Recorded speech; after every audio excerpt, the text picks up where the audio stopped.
Hello guys, good morning everyone. Happy weekend sa ating lahat. So today is Friday. Ayan, so meron po tayong vegetable. Ayan. So good morning everyone. So 8:04 in the morning. So kailangan po nating magluto for breakfast. Ayan, so titingnan natin kung ano yung kinalabasan nito ngayon. Kailangan nating magluto kasi wala po kaming ulam. So ito yung ating ulam for this morning guys. Mag-slice muna tayo. So ito is bitter gourd or ampalaya. So, lagyan po natin ng egg. Ayan, oh. Lagyan natin ng egg. Tapos, lagyan natin ng onion. Lagyan natin ng garlic. And kamatis. So, ito yung ating i-mix po dito sa ating ampalaya, guys. Hello, guys. Good morning again. So, dito po tayo. Kasi, late na po yung breakfast natin. Pag natin dito sa probinsya, mostly dito breakfast sila around 6 o'clock kasi kailangan magtrabaho. So ito yung gagawin natin ngayon sa amin kasi dito lang kami sa bahay, so late na po, 8 o'clock in the morning na, tapos hindi pa kami nakaluto. So ito yung natin, kunin natin yung nasa loob, yung buto ng tawag nito, ampalaya. So ito siya. So ito yung gagawin natin, paano magluto ng ampalaya. So isa po itong one of the pagkain na madaling lutuin. Ano po? So slice natin ng maliit. Pakita ko sa inyo paano mag-slice.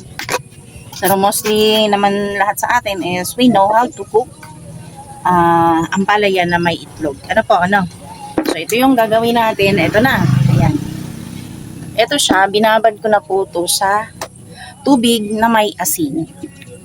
So pag matapos natin slice dito, lagay natin dyan sa loob ng blue na lalagyan.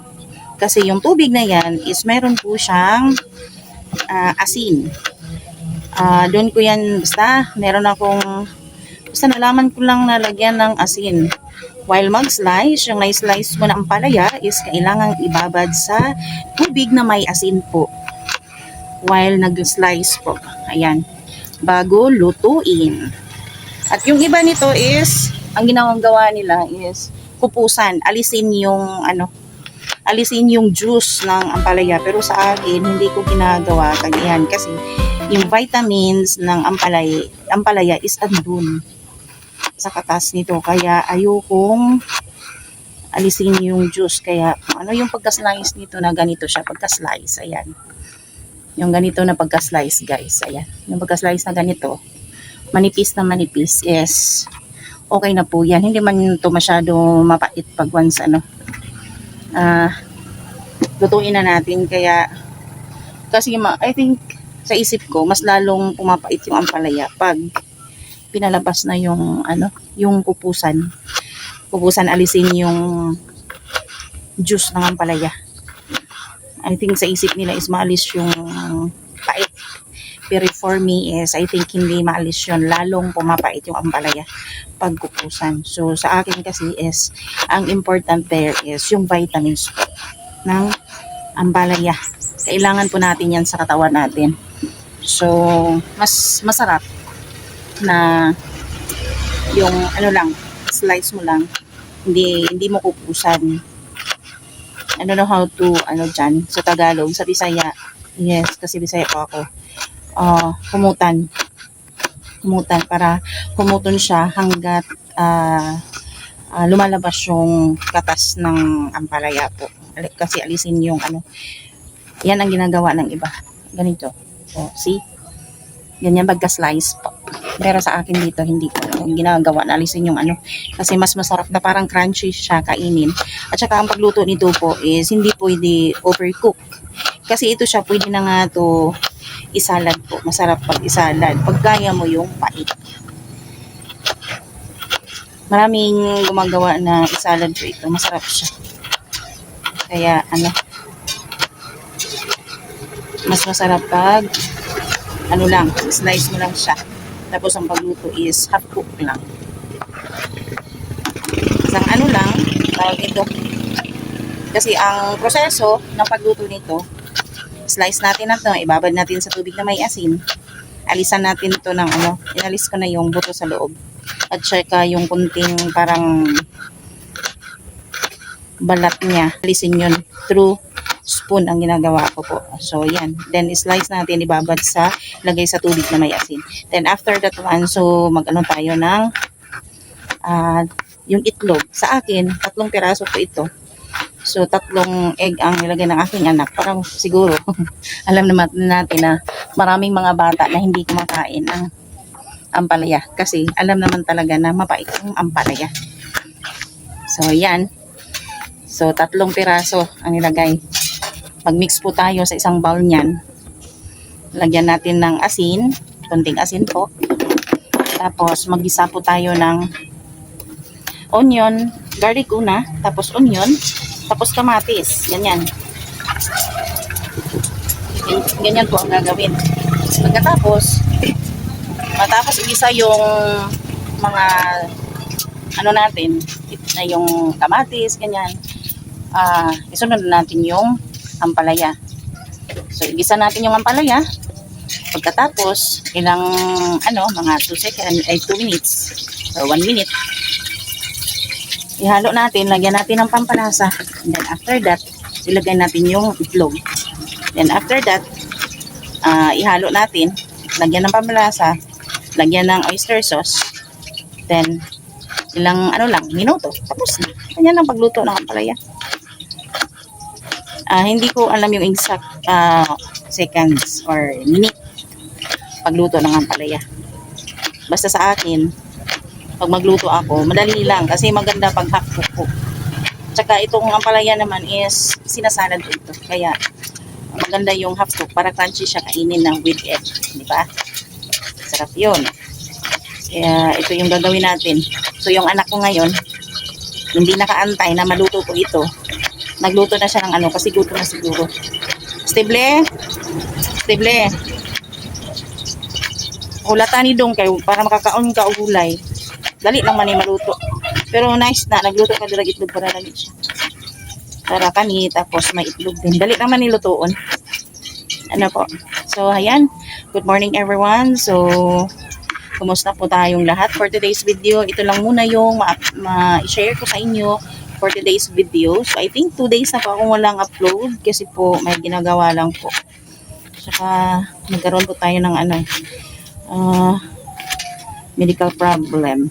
So, yun. Siya ako lang mag-isa dito. Nagsusumika paano yung buhay. Charis! Paano yung buhay? Smile lang po tayo. So, patuloy lang po tayong magsusumikap. Hayaan natin si Lord, bidasal po kung ano yung para sa atin po. So, hindi po natin i-force. So, para magiging happy yung buhay natin, kung ano yung andito ngayon. So, wag lang tayong mag-stop na tawag dito, gumagawa o maghanap buhay. Maghanap po tayo, maghanap buhay po tayo with prayers. Magsusumikap po tayo lalo. And then, trust to the highest. Trust po natin sa Lord kung ano yung ibigay para sa atin po. So, basta ang importante is patuloy tayong gumagawa na how to earn money. Right? So, ito yung natin sa buhay. Para magiging happy po tayo. So, be contento kung anong meron. Pero, continue to earn money. So, magsusumikap tayo sa buhay. Huwag mag-stop. And, be happy kung anong meron tayo. Po? Yun lang. So, for today's video, ito lang po yung ma-share ko this morning. So, good morning, good afternoon, good evening, kung saang sulo kayo makaabot ng video na to. So, thank you so much sa mga suporta nyo, sa ating mga new viewers, sa ating mga subscribers, sa ating mga silent viewers dyan, kung nagustuhan tong video na to. So, maraming salamat po sa mga suporta na binigay sa inyo and sa ating mga kasari dyan. So, thank you so much sa lahat ng mga suporta na binigay nyo sa akin at saka sa mga ang tawag nito. At saka sa mga kasari natin dyan, thank you so much. So, God bless ating mga negosyo. Happy selling po dyan sa inyong lahat. So, ayan si Esther, patuloy pa rin lumalakad sa buhay. Na kailangan hindi mawala yung tindahan po. So, still, andito pa yung tindahan, pero halos wala nang laman. But we try our best na makayanan o makahanap ng paraan. Pero,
ito pangalawa. So, titingnan natin guys kung ma-approve ito. So, thank you so much sa mga suporta na binigay nyo sa akin guys.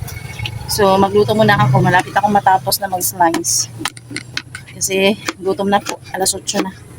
So, thank you so much guys. Again and again, thank you so much and see you to my next vlog guys. Bye-bye and God bless everyone. Bye!